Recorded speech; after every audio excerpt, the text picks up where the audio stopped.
Aloha, friends. I'm really not sure that I deserve such an honor to introduce Dr. John Hatcher, but I believe that my father had something to do with that. You know, he's currently in the Bahá'í kingdom for about 2.5 years, and Dr. John Hatcher is someone that my father always held in the highest esteem, had a lot of love and respect for him. And I feel really, really proud and honored to have this privilege. And as mentioned, I haven't done anything to deserve this honor, but I'm grateful to the committee for allowing me to do so. Dr. John S. Hatcher is a professor emeritus at the University of Florida, where he taught in the English department for 39 years and headed graduate studies in English literature. An author and speaker, Professor Hatcher has published poems, articles, and over 25 books, some of which have been translated into Spanish, French, German, and Chinese. He presently serves as editor of journal Bahá'í Studies and is also part of a team translating Bahá'í text from Persian and Arabic into English. He has served the Bahá'í faith in various administrative capacities and has spoken on the Bahá'í faith at such universities as Oxford, McGill, Emory, the University of Maryland, and the University of Michigan. He presently has 4 books on the Bahá'í faith contracted for future publication. A man that needs no introduction, Dr. John Hatcher.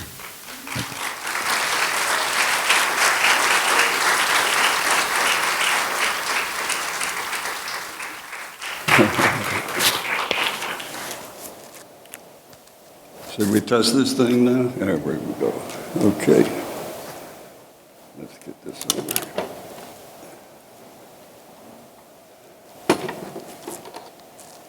Okay, can we switch on the PowerPoint?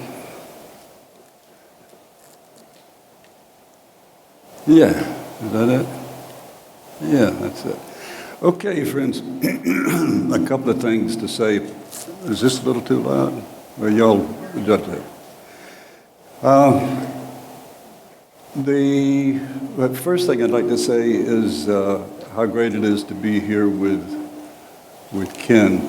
We were together a few weeks ago at the National Convention, and last year at my convention report, the friends said, "This was the best convention report you've ever given." And then I heard a couple of days ago from some people here, you know, that was the best, that was better. And what they don't realize is the conventions get better and better. And so this year we elected Kevin Trotter, a young Hispanic male, which made our dearly beloved NSA now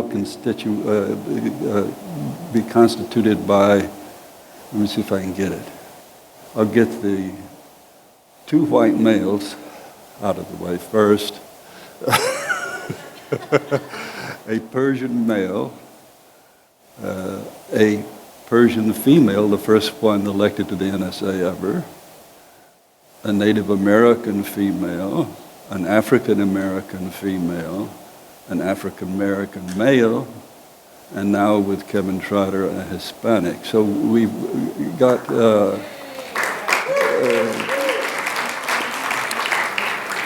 and that's by this mysterious electoral process that Baha'u'llah has established. And it's amazing. You couldn't contrive to get a more representative and beautiful NSA.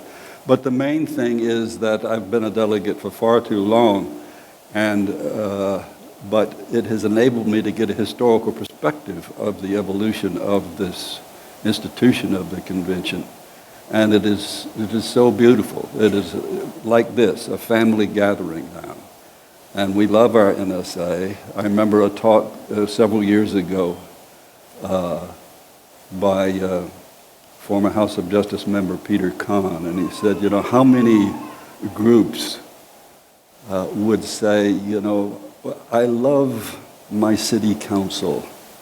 I love the Senate, you know, or I love the Congress. But in this faith, I always wish that members of some political entity or group, it happened once, could see the convention take place and see what a marvel it is, the electoral process and the intelligent conversation that goes on. It's incredible. But anyway, so I'm very proud to be here with the person who is largely in charge of being sure the machine stays well oiled and runs smoothly. He's a wonderful person and much beloved by all of the members of the NSA and all of the delegates and of the community worldwide.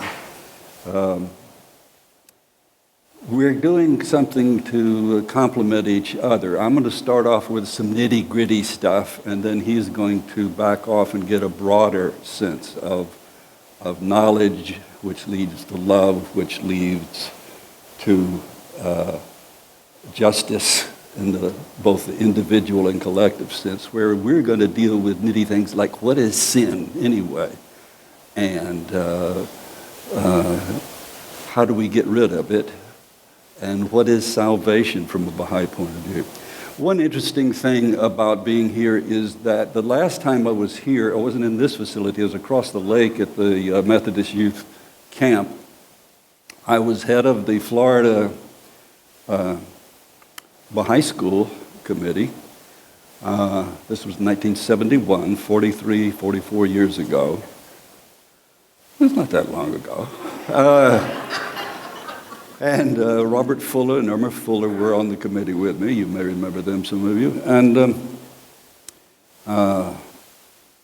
we had cabins, but really good food.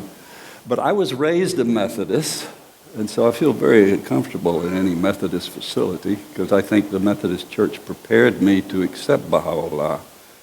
It was not dogmatic, and there were very open discussions we had about various difficult theological matters. I remember in my junior youth class, or youth class in the Methodist Church saying, if a Nazi, this was to the teacher, if a Nazi really believed in what he was fighting for, standing for, deep in his heart, is he still committing a sin? You know, this is the kind of discussion we had, you know, and the answer was very profound, actually. The answer that the youth leader gave me was, he may not be sinful until he has some inkling that he's doing something wrong, but he's still contributing to the pot of sin. He's still contributing to negativity in the world. So what we're going to look at first thing is what is evil and what is sin. And we're going to go back to 1960s. I'm very romantic and reminisce a lot. 1960s, something came up that seemed very profound and earth-shaking at the time called situational morality. Now we would call it relativism. But the idea of situational morality is you cannot really assess someone's moral character on the basis of an action until you know all of the circumstance under which that action was committed. And the idea was, obviously, that if you understood that, then you would be able to assess that. Now, it relates to a very important Baha'i axiom, and I'm going to be throwing the word axiom a lot, because what we're going to be doing is, in all of these questions, you may think it's strange that both teachers have given you already what the workshops are going to be and what the course is going to be. So how neat is that? You can look up the answers in your free time you have and come to the workshops and shine, if you can find the answers. Of course, the answers have to be based on the writings. And one of the things in the writings says that one of the axioms is that we cannot judge another person. And another axiom that I would throw at you is you cannot judge yourself. You don't have enough information about yourself. You can't objectively look at all the variables that have gone into your life. So you may think you're failing miserably, but perhaps from God's point of view, in terms of all the troubles and tribulations and tests you had, you're doing very well. But you certainly can't judge anybody else. Which means, how do we know someone's sinning? How do we know we're sinning? Hey, Gregory. All right. From sin to salvation.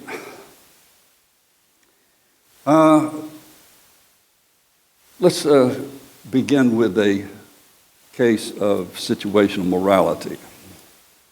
Now, this is a situation where you seem to have a mean dog, a retreating dog, and a pacifist dog. The poodle is the pacifist, and the smooth collie is the one bearing her teeth. And Lucia, what's the other dog's name? Barney? Archie. Archie, the greyhound, is saying, "Whoa, I think I may have bit off more than I can chew," quite literally. And so you say, is this a good dog or a bad dog? Who's doing the right thing here?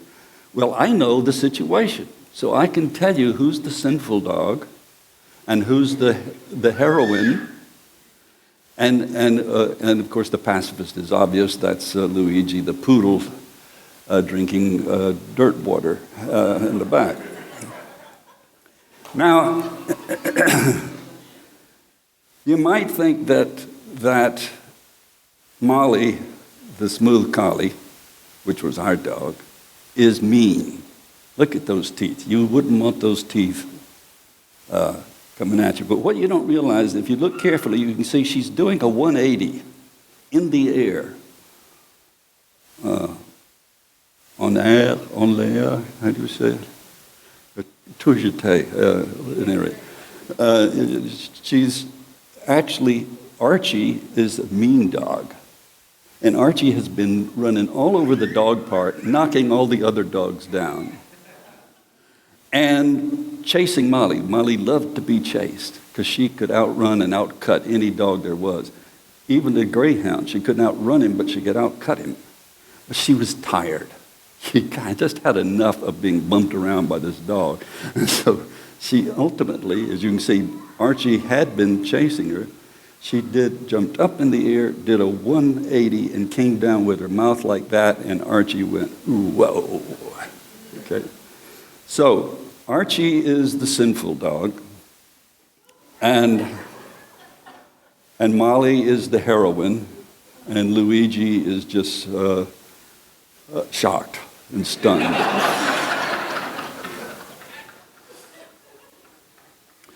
Now, can there be a good dog and a bad dog? Is there such thing as a bad dog? Gregory, be quiet. I'm asking you. We're going to have more discussion than we are a lecture here. Anybody, can there be a bad dog? Yes? All right. No. Who says no? Okay, why not?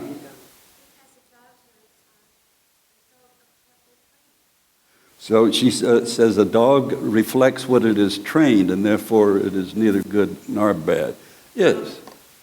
I think you have to define what's bad. You mean it's a sinful dog? No. You have to recognize that this dog is intense. Dog uses bad traits in relation to what it's trained and not trained. It's bad. In other words, it's trained to fight, and, like a dog fight. And that would be bad. Okay, so It would be bad for other dogs, but it would actually be good for the owner because it's trained to do that. all right. So what she said, and I have to repeat things for the recording because you don't have mics.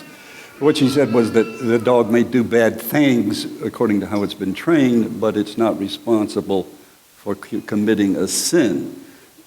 Well, we could discuss this for about an hour, but we're not. The fact is that a dog can't sin.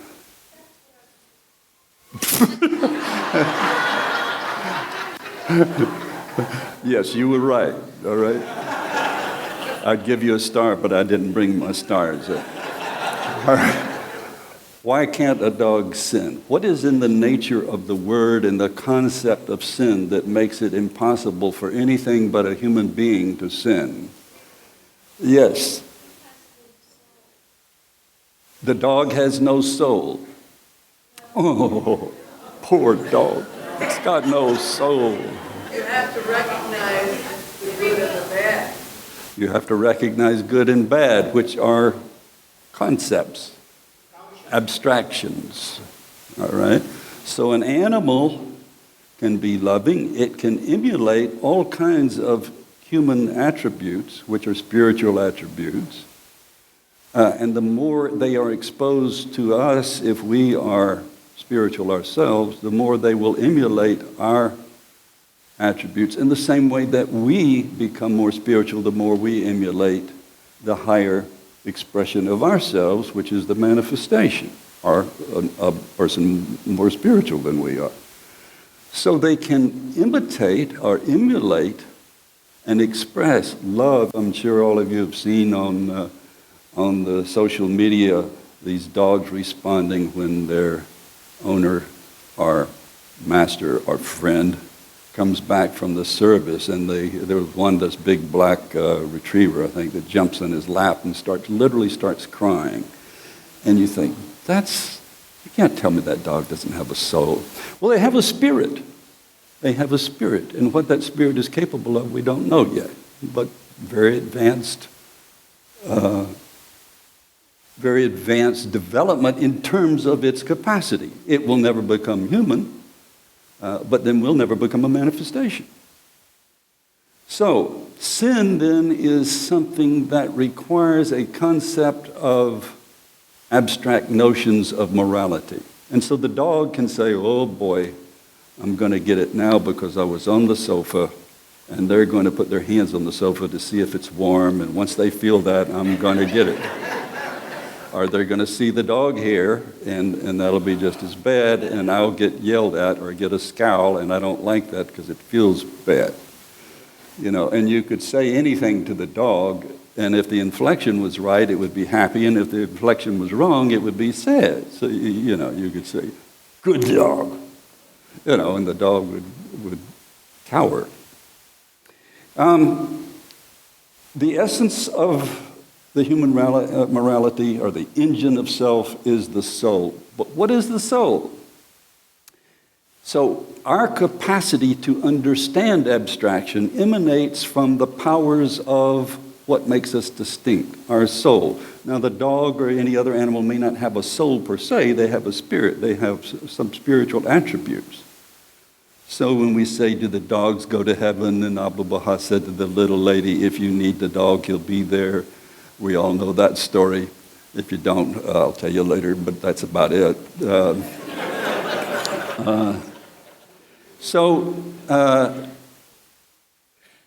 Our rational soul, as Abdul Baha sometimes calls it, in some answer, he uses various terms, and so does Baha'u'llah. The rational soul, the capacity for reason, and so on. He, in one place, says there are 5 constituent parts of the spiritual self and 5 components of the physical self, the 5 senses, and then the soul. He has imagination and so on. And then he lists them otherwise and with other terms in other places. But what exactly is the soul? And from whence cometh the soul? The soul emanates from the spiritual realm during conception. So what is the point of our beginning? Now, some Baha'i, you may think, well, this is simple stuff. This is what we teach our children. It is.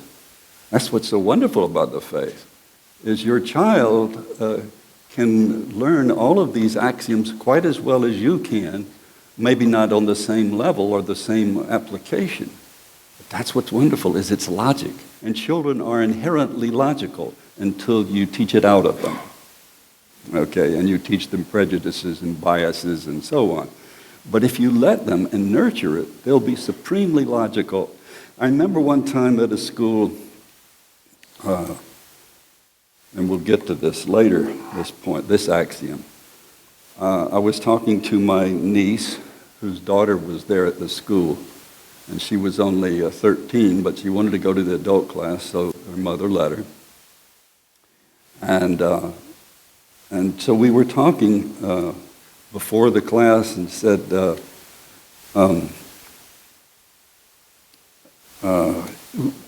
when did human beings begin in creation?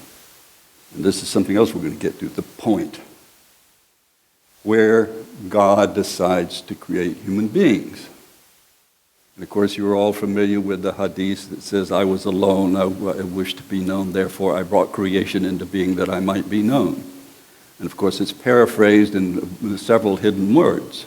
I love thy creation, hence I created thee, and so on.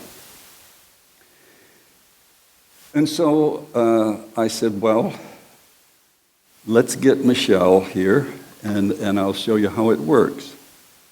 And I said, Michelle's the 13-year-old, I said, how long has God existed?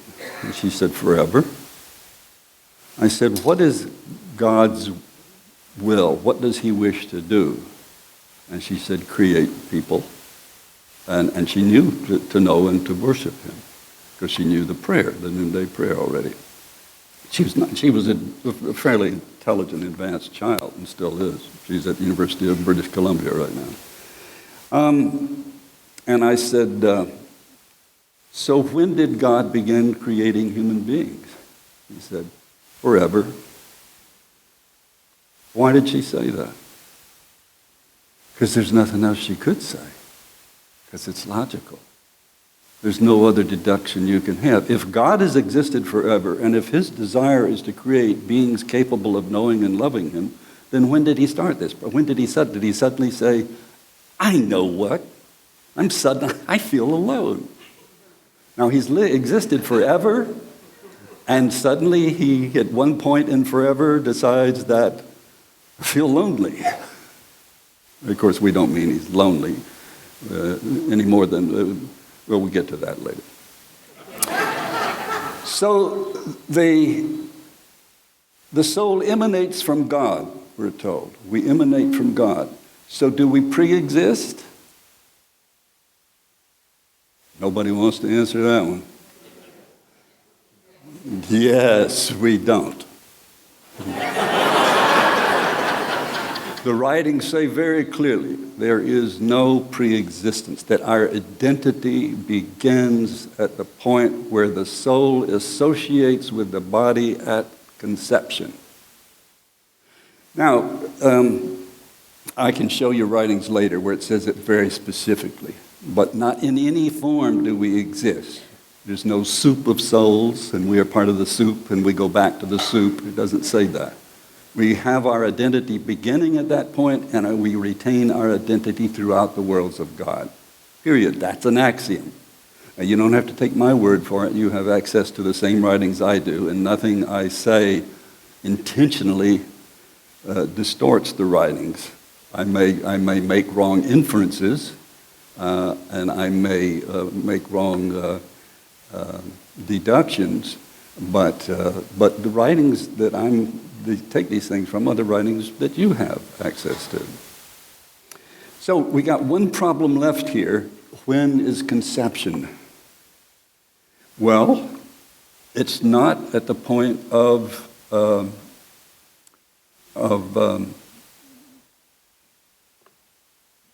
help me, Lucia. Huh? It's not at the point of fertilization. Thank you, Lucia. Lucia is actually the one who knows all this stuff, and she just guides me, you know. No, actually, she's lived with me so long that she's heard me say everything I've ever thought of. And she also edits my books. Conception is a process. There is no point. You have fertilization, but then if you have twins, they may not separate for a couple of days or more. So when is the point at which the soul associates? Well, the answer is we don't know, but somewhere in that point, some point in that process. So That's the beginning of us. Abdu'l-Baha says our individuality, our personality is from the beginning. So this goes against all of the 20th century, mid-20th century, early 20th century psychology that said we are a part of all we have met. Well, we are a part of all we have met, but we aren't constituted of, we're not simply a product of external forces. Our personality, our special qualities, us, that individuality that is you. There never has been someone like you. There never will be again. You are unique in all creation. You always will be, and you're stuck with yourself forever. Which is a good thing if you like yourself, and a depressing thing if you want to change yourself, because it means you might as well start now to enjoy the benefits of being stuck with yourself forever. The spirit emanates from the soul, as do all other distinctive human powers. Now, I don't want to get into a distinction of what is the difference between the spirit and the powers.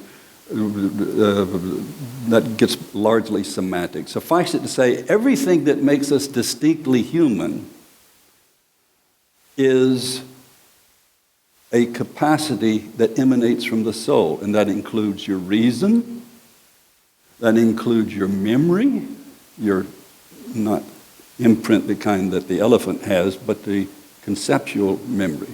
And so indeed that will stay with you. And all of these things that you have as powers will stay with you forever. Your emotion.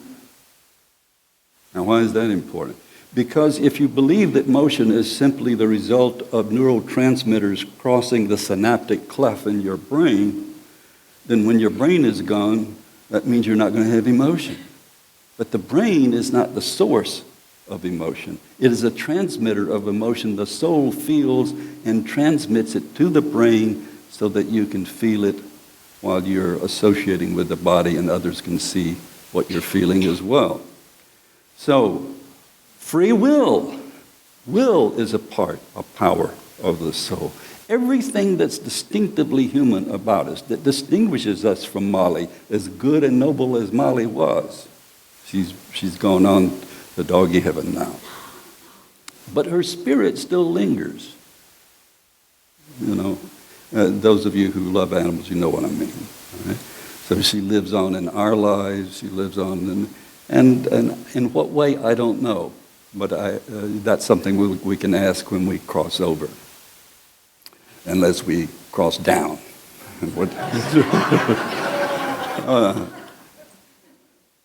So, the qualities, the powers that emanate from the soul, these include self-consciousness, reason, will, conceptual memory, emotion, love, meditation, very important one, meditation, we're going to get to that, judgment, and so on. The powers of the soul are unaffected by illness of mind or body. This is fairly close to a paraphrase. Well, it is a paraphrase of what Baha'u'llah says in Gleanings.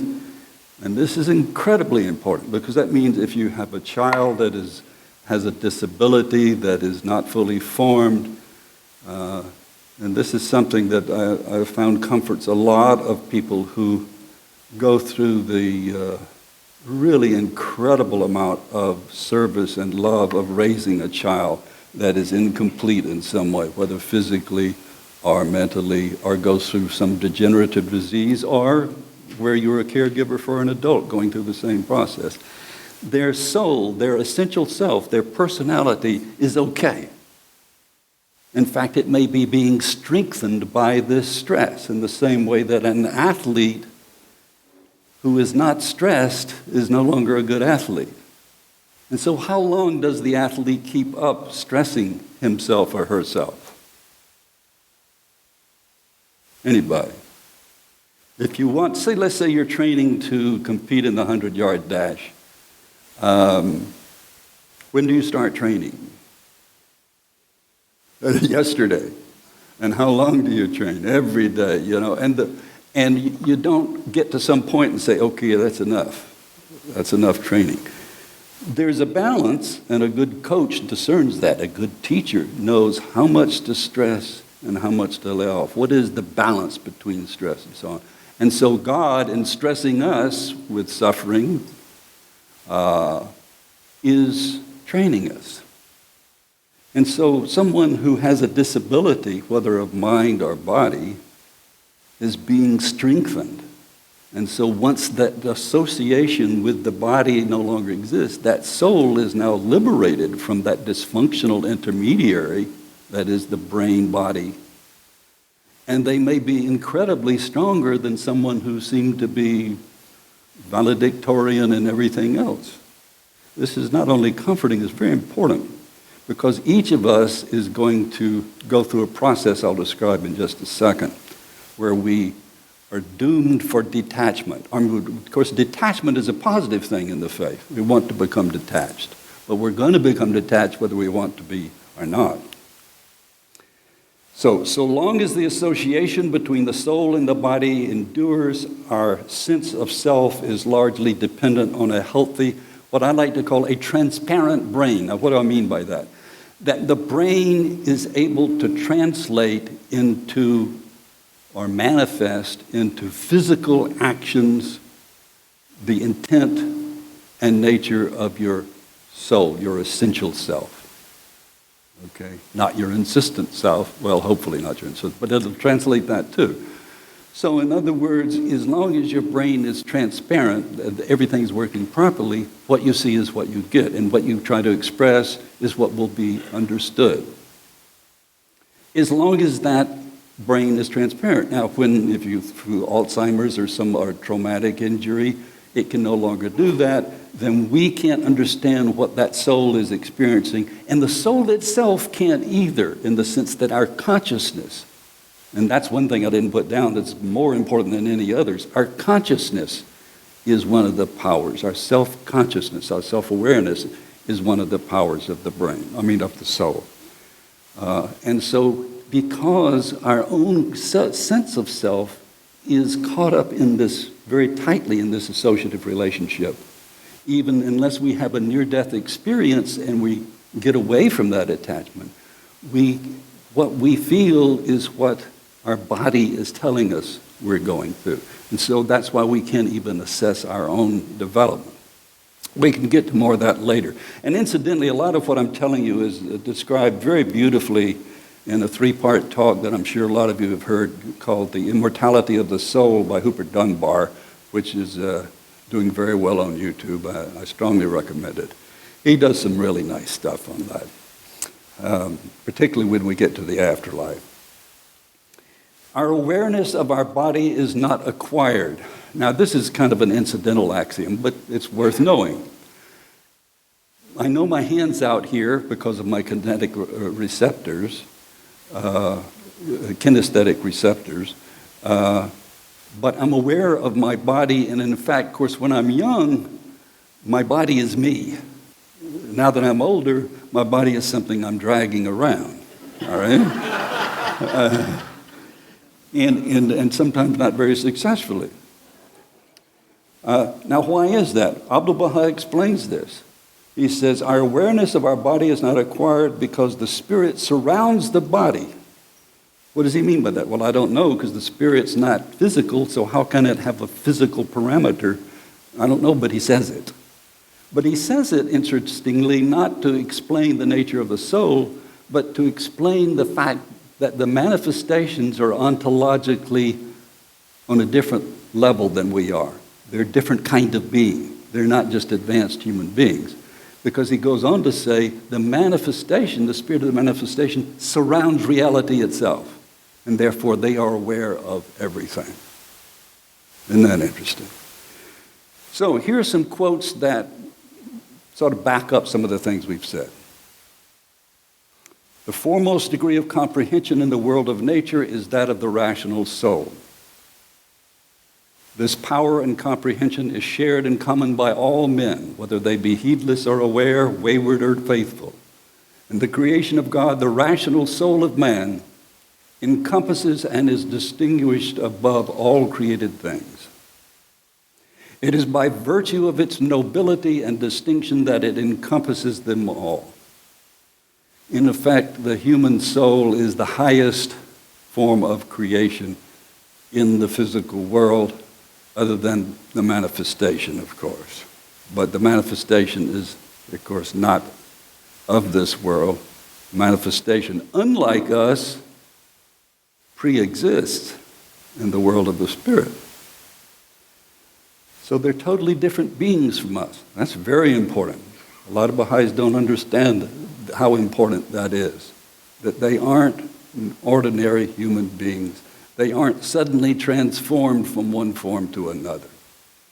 We'll get to that. Now, this diagram, some of you may have seen before, I've used it before. I like to use the prism, and that's what that's meant to be, as an analogy to the brain. Because a prism, of course, takes pure white light and refracts it into the visible spectrum, and probably the invisible spectrum, but I can't see it, so I don't know it's there. But if I had a spectrograph, I could. And so the powers that we're talking about that emanate from the soul, the consciousness, ideation, reason, will, memory, love, imagination, emotion, and others. These are just some. The power of those is transmitted from the soul spiritually through the brain as an intermediary. And that's why I call the brain a transceiver. It is sending and receiving information back and forth to the soul. We see things in physical reality, they're transmitted to our soul through our brain. And if we're blind, we're deprived of some of the visual information, and so on. So our senses enable us to transmit this to the soul, and the soul can consider it and think what to do about it. And so the end result is that what happens on this side happens on this side, and ideally what you want is transparency. You're never going to get pure transparency. You're never going to be, it's never totally accurate, but you want it as much as possible. And this is the passage that says that we have the inherent awareness of the body, and there's the particular phrase. For the spirit surrounds the body and is aware of its sensations and powers. Okay, these are just quotes so you can see that I wasn't making all this stuff up. But also so you can see that anything I know, you can know just as easily as I can by reading the same writings. Now here we get to something where we're getting a little more to, we've got to watch our time here because we haven't even dealt with, we've done with sin, but we're supposed to be dealing with guilt here too, and I think guilt is very important. I'm very fond of guilt.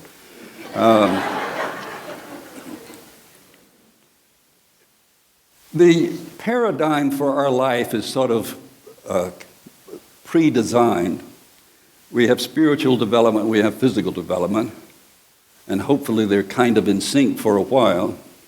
So we have the cell dividing, and somewhere during that process of conception, we have the associative relationship, and you as an individual being, human being, begins its physical journey, or its spiritual journey too. So there's the spiritual journey we hope for, okay? This kind of uninterrupted ascent. But we know it's really more jagged than that. But the physical is pretty predictable. The spiritual is not. The physical goes like that. All right? And the point there where they're right together is at about 19 to 21 years old. So that's the peak of your physical capacity. Now you may get in better shape when you're 40 than you were when you're 20, but the point is your capacity to be in shape was at its peak around 20. So no matter how good a shape you get in, you won't be as good a shape as you could have been in if you'd done the same exercises at 20. So in other words, we are doomed to decline. And so this is the force we're fighting against, is that declination, if there is such a word. It sounds good. I think it should be a word if it's not. So 40 years old, 50 years old, 60 years old, and then 70 years is, according to Psalms, as much time as we are generally allotted. And the rest of that I call borrowed time, because it means we're fortunate if we still have our wits about us and are still functioning and can contribute something. But it's very iffy that we're going to be able to do that. And that's the Psalm 90, verse 10. Now, detachment will occur, as you can see. I always like to think of these strands. You know, when you peel the rind off of an orange, how those little white things are there, and they snap, snap, snap, snap, snap, snap, snap. And you're sort of peeling away the outer bitter portion to get at the fruit. And that's what God is doing with this design. Here's the fruit, and here's the skin you're peeling away, and here are the little white things that suddenly snap. Okay? And when they snap, you have detachment. All right? And the final detachment, of course, is where we totally abandon the physical garment and that associative relationship. And Baha'u'llah says, in the twinkling of an eye, once that relationship between the rational soul and the body, and we are suddenly no longer a physical being, are associated with that. But we take all those powers with us. So in other words, basically you pick up where you leave off, and you take all of the things you've developed, including your memories of this world and everything, with you. So in one sense, what happens when you die is not a mystery if you have taken yourself to account each day.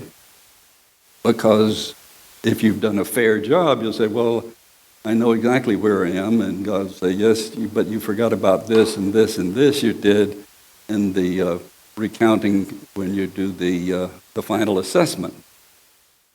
Now, here's where we get to something that I'm very fond of, and this is the guilt thing. What is guilt, and is it good or bad? Most psychologists, let me say not most psychologists, we've got an article coming out in the issue that's just coming out now of the Baha'i Studies Journal, the Journal of Baha'i Studies, with a lovely article by Michael Penn, who's a clinical psychologist and a wonderful scholar. And he's got an article about spirituality and psychology that will really set things straight. But there are a lot of psychologists who perceive religion as negative because it makes you feel bad. It makes you feel guilty. What does guilt derive from? Pardon? Shame is the result sometimes of guilt. Shame is more of a social phenomenon. Though you can feel shame without sharing it with others, but shame usually is abasement, a form of, I feel ashamed because people know that. But yeah, it's pretty synonymous, but it is a synonym. It doesn't explain it. What does guilt result from? Yes, ma'am. Pride? In what sense? How does it cause guilt?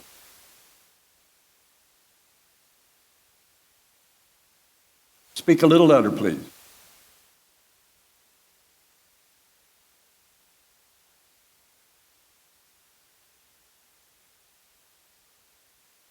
Pride could cause guilt, yes, but just in every instance, what is happening when you feel guilt? I have too many people at once. You had your hand up first.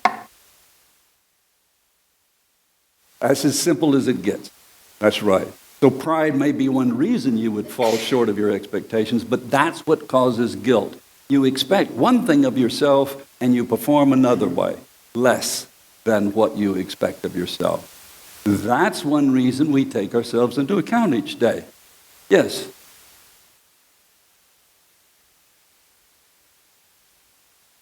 We presume that knowledge of right and wrong is part of your expectation.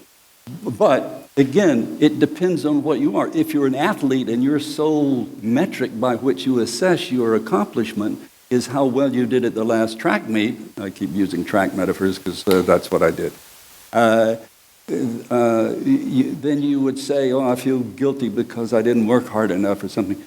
So it depends. In other words, right and wrong for a Baha'i would absolutely be the reason for guilt and probably the only reason. So we have a shared sense of moral standards in the faith. The rest of the world has lost any shared sense of moral standards. That is, shared in the sense that we agree on this, and this, and this. That's why it's so important that we have in the faith standards that derive not from a group of people deciding what is and is not appropriate, or any particular community or any particular nation saying, this is now acceptable, this is not acceptable, so on. Because you can't legislate morality. So it's so wonderful that we have from Baha'u'llah a very clear statement of virtues. And so when we teach children, we begin very early to teach them, here are axiomatic statements about what is good behavior and what is not so good behavior. What is the first thing you feel when you come to a Baha'i school? Baha'i schools, we were told long ago, are meant to emulate what the future Baha'i community will feel like. What is one of the first things you notice? And obviously I have my idea of what I want to share with you, so I'm asking you to guess with it. So let me not do that. The first thing I feel when I come here is I don't have to worry about anybody stealing my stuff. Now that may sound like, pretty crass. You see the level I live at, right? But it's true. And of course it points to something in Book 1 of Rui, which says what? What?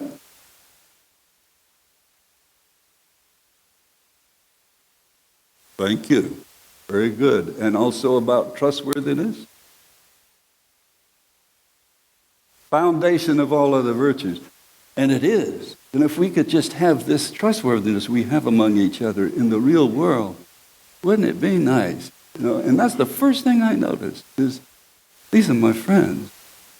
And Gracie was talking about my daughter, she didn't know who had Gregory. It was passed around from person to person. Well, we know Gregory's fine because everyone loves Gregory. Gregory's my youngest grandson. So, getting back to the axiom. Guilt is the relationship between your expectations and your performance. And these graphs here, I'm going to go through them all and then we'll go back. These graphs are showing desired pattern of action. In other words, if we could have it perfectly, we would, and you can see, my expectation is this solid line. So I expect to do here, and wow, I did it. I excelled above my expectation. But then it kind of tapers off, and so, okay, I take to myself into account at the end of the day, and tomorrow I'm going to do better. And by golly, I do. And this is what we are capable of doing. Of course, we can never achieve it because of the changes and chances of this life, the suffering we go through and so on, though we don't know that still might be going on. And that's why, again, you can't really judge yourself, let alone anyone else. That's why we need an infinite deity capable of taking into account all the variables in our lives. And so that our assessment, we're told that at the end of life, and we'll get to that later, that we'll be, of course, in the one where it says, take yourself into account each day, ere thou art called to a reckoning. Summoned to a reckoning? What? Summoned, thank you. You know it better than I do. Well, I don't know why I need to teach you anything. So, what does that mean? What is this summoning? Anybody? You don't know it as well as I thought. When are we summoned to a reckoning? When we die. We've told that in the writings over and over, that after you die, the first thing that's going to happen is you're going to do a life review assessment. I was talking at breakfast about this wonderful movie my wife and I like so much called Defending Your Life. Albert Brooks did this wonderful movie, and he goes, you go to Judgment City, and you do a life review, and a panel looks at it and decides whether you should go on in your spiritual evolution, or you need to go back to Earth and to try again. Of course, we don't believe in reincarnation. We do believe that we will be in a condition, and we'll get to that in session 3, but that we'll be in a condition appropriate to what we've achieved. So in other words, we do believe there is a relationship between how we perform in this life and what occurs to us both immediately as we begin the second part of our journey, or the third part. We've already lived in the womb life, the physical life, and now we're ready for the third eternal life. Now, this is a paradigm or a graph showing negligible progress, but always in touch with personal reality, a comfortable life. Okay? These, of course, just fictional possibilities. So we see guys doing okay. I say a guy because I don't like to offend women. I don't mind offending guys. So here you're not making any progress, but you're doing okay. You're doing exactly the same prayer every day, exactly the same prayer in the morning. You're taking yourself to account each day, but you think you're doing okay. But you're not really, because you're not making progress. And so then you start to say your prayers in the morning, but not at night, or the other way around, yada, yada, yada. And then you say, wait a minute, I can do better than this. And so you have this progress. See, that's progress relative to beginning, relative to here or relative to here. Relative to here, it's really great. Wow, I'm doing great. But then, of course, we always fall off again. I always fall off again. So you can see how guilt works. Guilt is simply feedback. And you don't want to...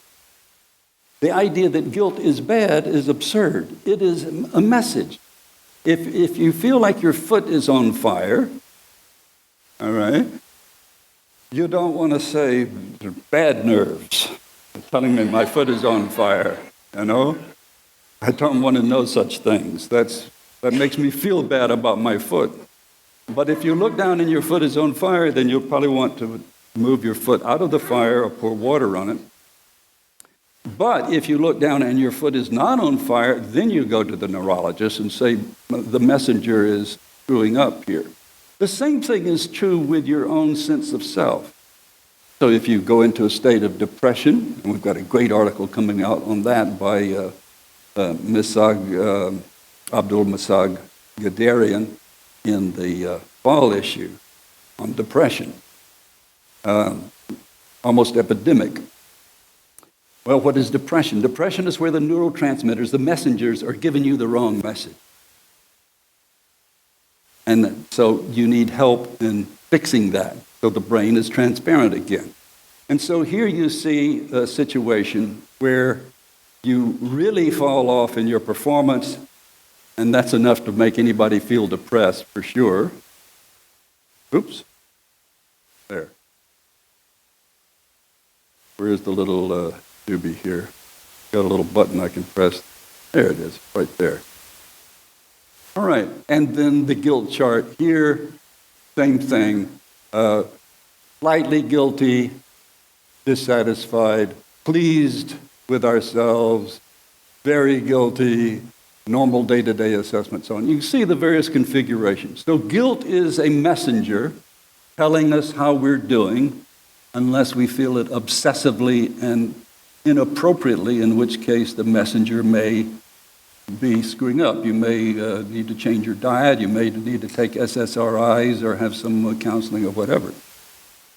So emotions are very important, right? They are very important messengers about how we're doing, and so is guilt. Now, sin. Sin then is what? Sin is a violation, of course, of some moral law, but there's this thing, and I'll probably mess it up too. I'm very bad at memorizing things exactly, but the good deeds of the faithful are sins to the near one, something like that. What do you interpret that to mean?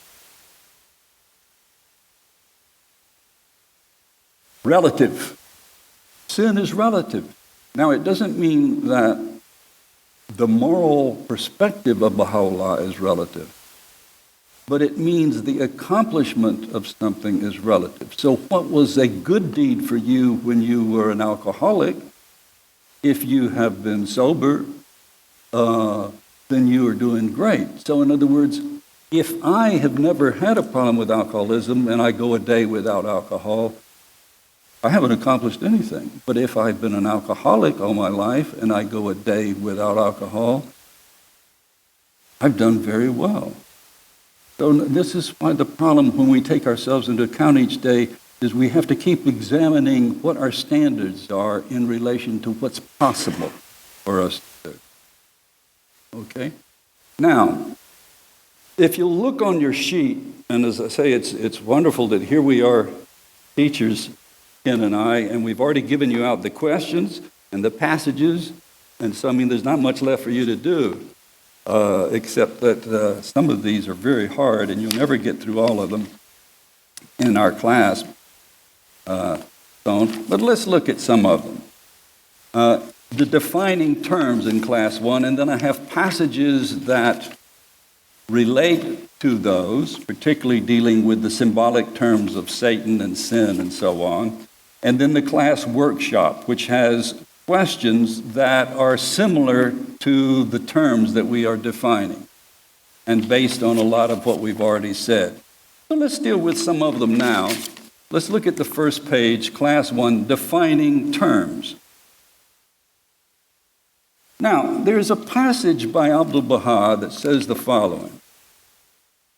Someone get Ken a sheet. He doesn't have one. You got one? You got some extra ones? Oh, all right. Anyone who doesn't have a sheet, get some.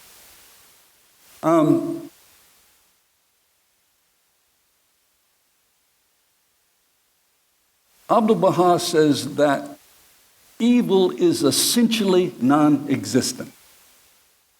What does that mean? Evil is essentially non-existent.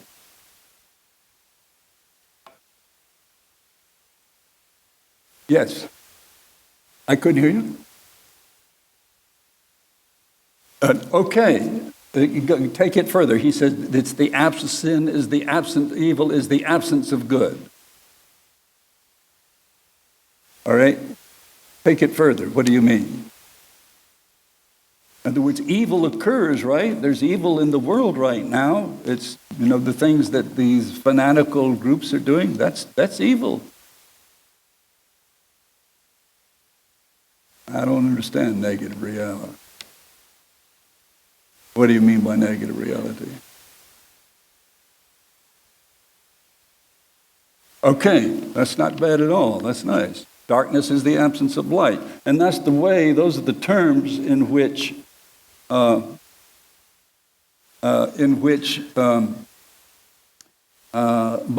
describes this.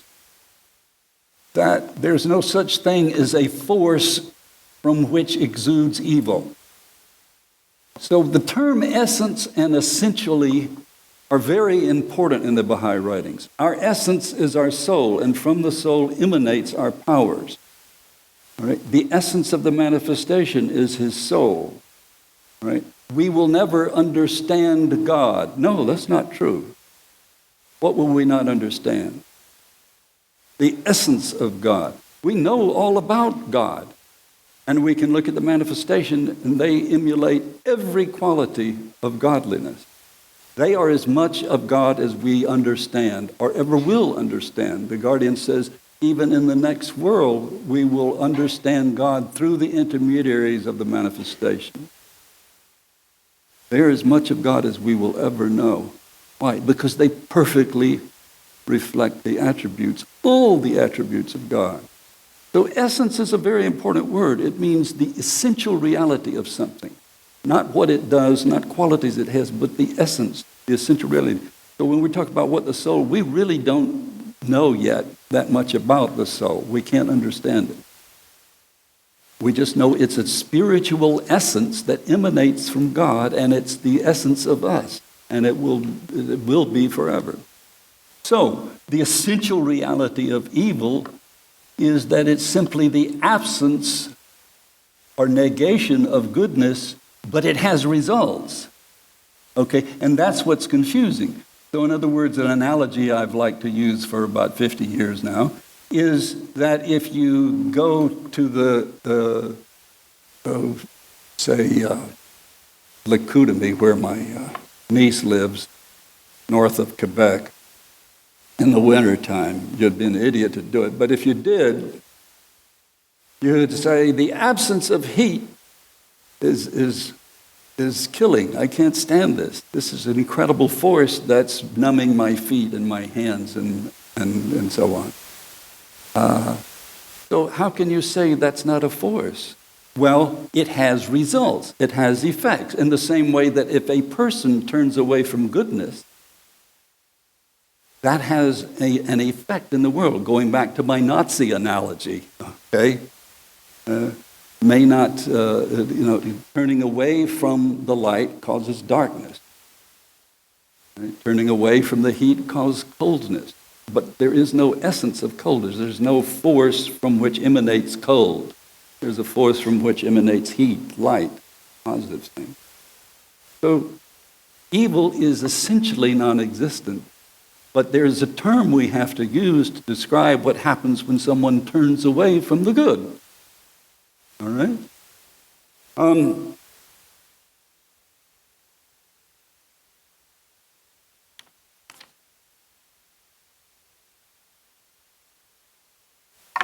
Now, yes. Okay, go ahead.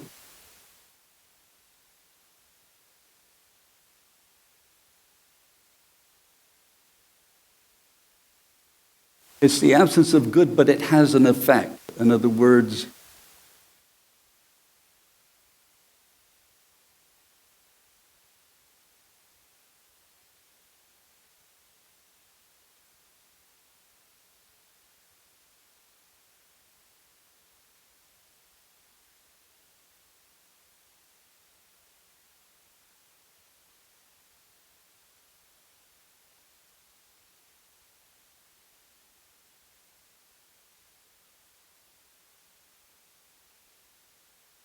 I see what you're saying.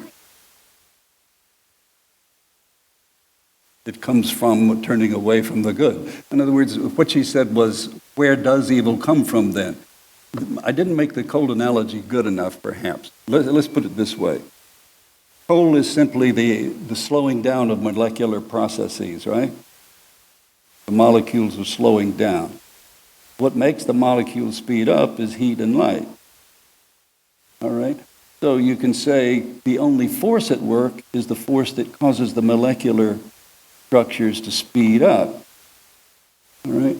But if you get away from this force, this source, it has an effect. It will kill you.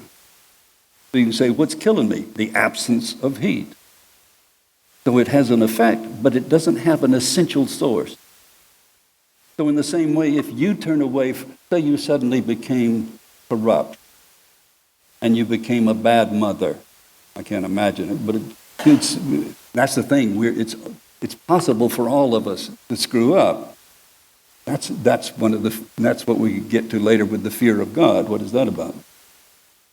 And that possibility, let's say you did it. What would be the immediate effect on your children?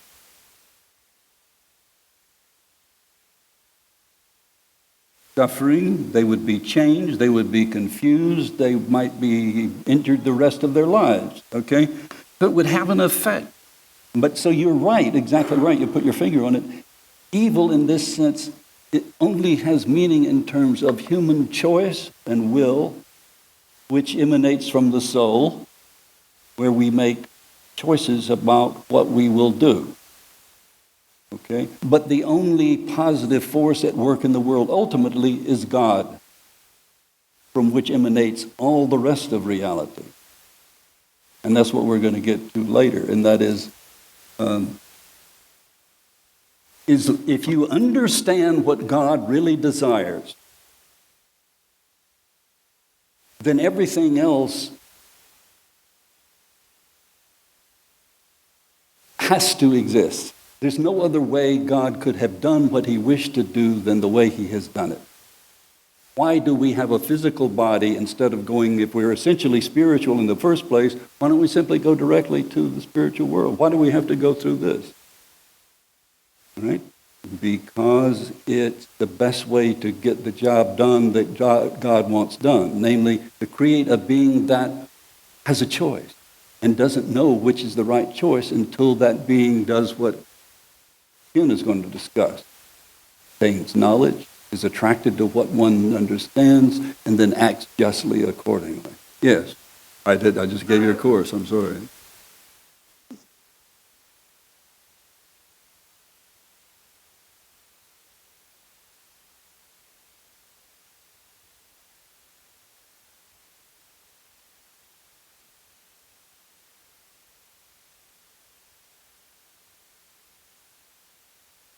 That would be a good commonplace, and that's the presumption that the laws created by your municipality are for the public good, and we presume they are. So the traffic laws are something that were instituted by a governance that wish to make you safer. All right. So, pardon? Yes.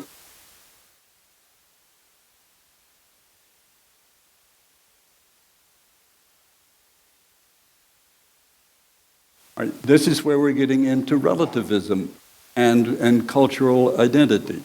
So on an individual level, you can say, yes, it might be all right for a woman to be subservient to a man within a certain culture, but we're looking at it as Baha'is from an objective point of view of the latest information revealed by Baha'u'llah.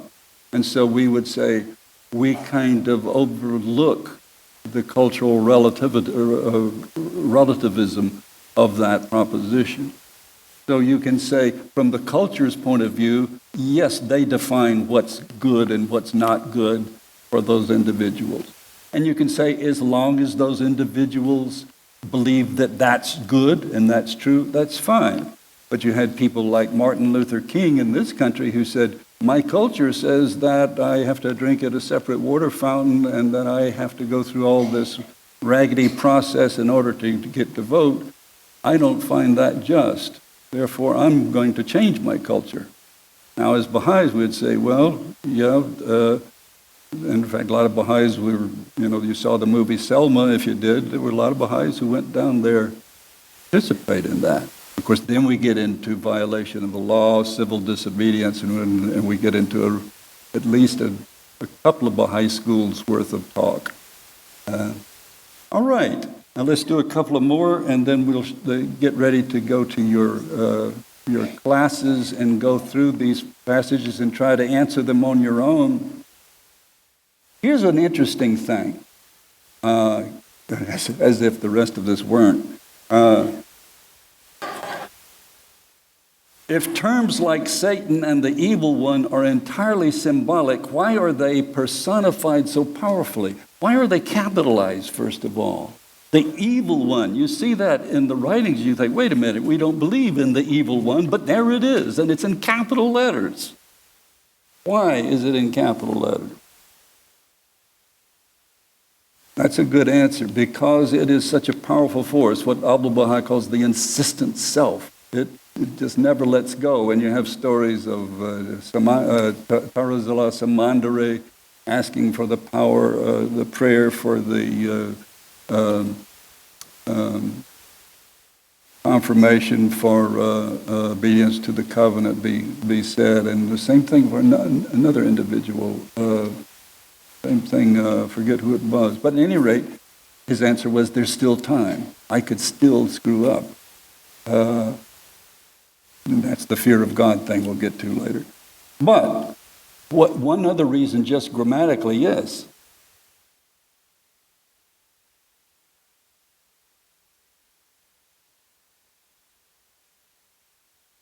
Say it again.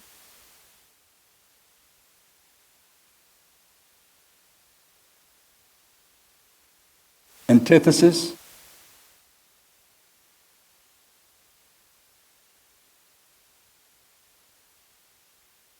Okay. What she's saying is, Abdul Baha says that in order to understand one thing, you have to understand its antithesis. So the way we understand good is by seeing what happens when good is disobeyed and so on, which is true, which is one thing we experience in this world. This world is, of course, I've said in a lot of my writing, is like a classroom. Why does God have us go through this process? Because He wants us to love Him through discovery and willful attraction to His reality, and we have a choice. It's the will, free will, as Abdul Baha says, is a mighty will, he calls it. One reason grammatically they're capitalized is because they're personifications. A personification in grammar should be capitalized. So if you have an abstract concept and you personify it, give it a character, so Mr. Evil is Satan, and so we capitalize it. That's why it is grammatically. But as strong and powerful as these words are used in the faith, in the writings, they always mean the same thing. And that is, we do not believe there is a source of evil. We do not believe in evil spirits. We do not believe in a Satan. Is any being or thing inherently evil or bad? Anybody? Is anyone inherently evil? No, that's right. We're all born, we're all born pure, and so on. Now, of course, the reasons we may turn bad are, in the eyes of society or ourselves, might not be our own fault. So again, it's a very complex thing we're dealing with this life. And well, we've got a few more minutes. Any questions so far? In other words, the one thing we're trying to get at this part of the course, we've got 3 lessons. The first one is on guilt and what it means, the concept of sin and what it means.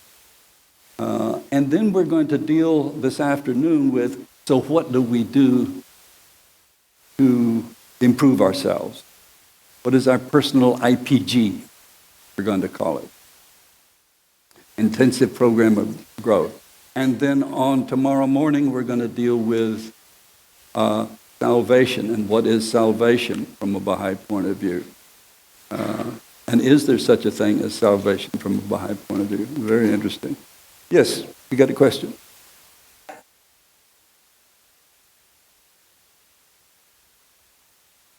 The intermediary,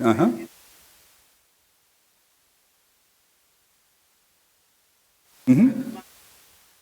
Right?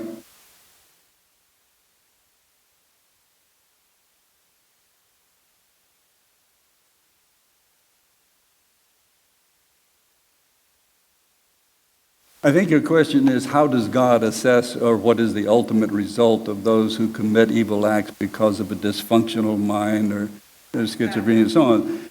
And, or someone who's been raised without parenting, someone who's been deprived, someone who, for whatever reason, and again, you presume that, you don't presume that, you know that God is just. You know that God is ever forgiving. You know that God is loving. If you were an ever forgiving being, what would you do? I'm asking you, what would you do for someone who committed evil acts because they were schizophrenic?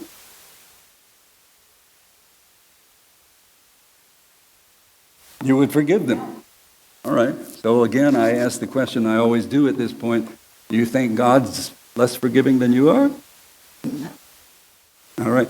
So in other words, as the writings say very clearly, a child that dies before it's reached the ability to discern good and evil, or someone who, diseases of mind or body do not affect the soul. Those who die before they have the ability to make such decisions. So they're cared for, they're taken care of. So in other words, if you have the opportunity in this life, use it. Because you'll be judged according to what capacities you have and opportunities you have. All right? If you don't That's okay. There are other ways that you will progress in the next world.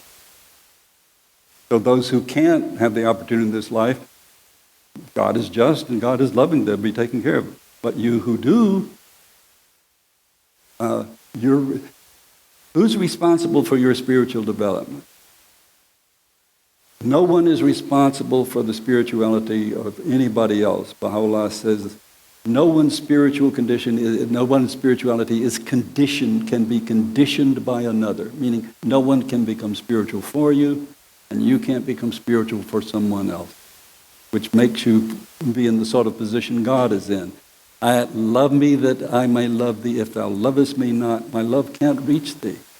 It's there for you, but if you aren't receptive, I can't do anything about it because I've created you to have that capacity. Yes?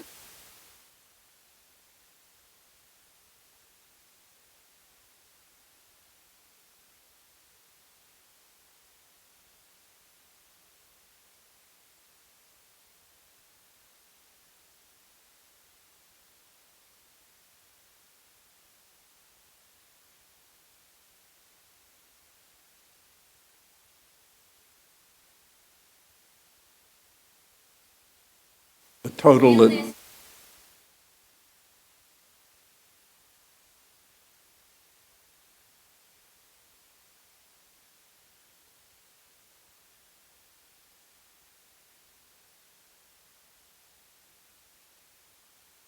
You're just expressing a dilemma. You don't really have a specific question.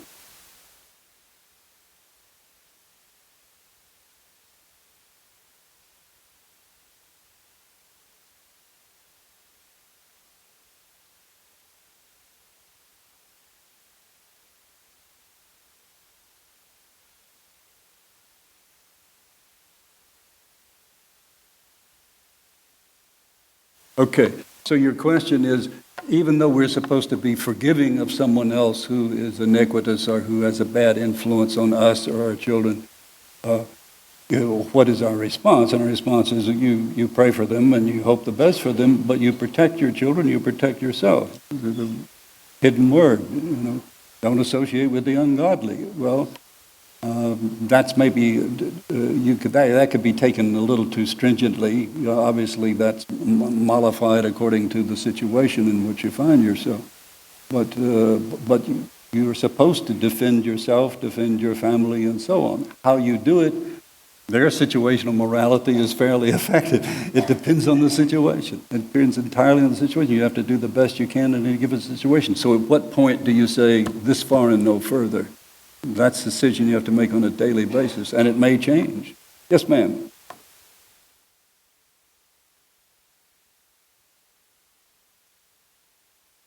A little louder, please. You work with people?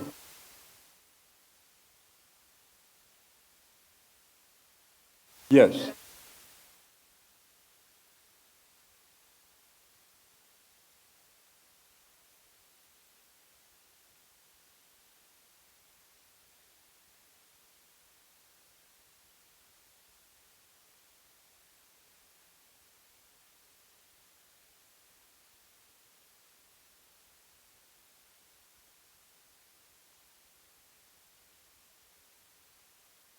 This is something, of course, and the reason I ask, still call him Counselor Gadirian because he was a counselor.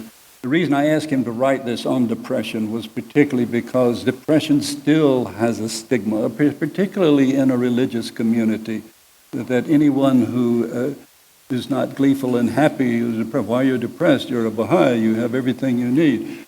No, you can still get sick, you can still suffer and so on. So you're right, there's still a stigma attached to mental illness, even though we're discovering that most of it is physiologically caused, and so it's as much of a medical illness as any other medical illness. So yeah, there is that stigma, and it's alive and well in our community because we're a part of that world.